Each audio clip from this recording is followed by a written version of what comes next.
आज संध्याकाळच्या नाश्त्यासाठी झटपट 2 वेगवेगळ्या प्रकारचे पराठे बनवले। सगळ्यात आधी पीठ मळून घेतलं, गव्हाचं पीठ घेतलं, यामध्ये चवीप्रमाणे मीठ, तेल घातलं आणि पाणी घालून नेहमीच्या चपातीच्या पिठाप्रमाणे हे पीठ मळून घेतलं। स्टफिंग तयार करून घेतलं।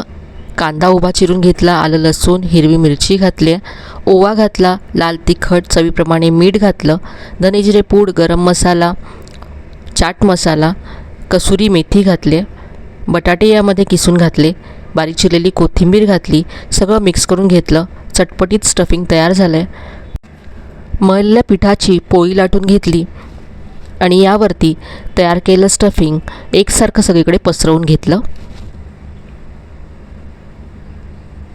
कडेने सेंटरपर्यंत असं कट करून घेतलं आणि ट्रायंगल शेपमध्ये हा पराठा असा तयार करून घेतला।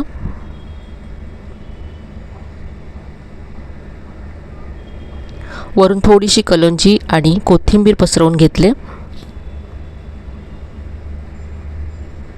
लाटून हा पराठा पातळ करून घेतला। पराठा लाटून तयार आहे। आता हा तेलावरती खरपूस असा दोन्ही बाजूने भाजून घेतला। चवीला हा पराठा खूपच मस्त लागतो। याबरोबरच आणखी एक प्रकारचा पराठासुद्धा मी व्हिडिओमध्ये दाखवलेला आहे। रेसिपी आवडली असेल तर व्हिडिओला लाईक करा, शेअर करा, चॅनलला सबस्क्राईब करायला मात्र विसरू नका।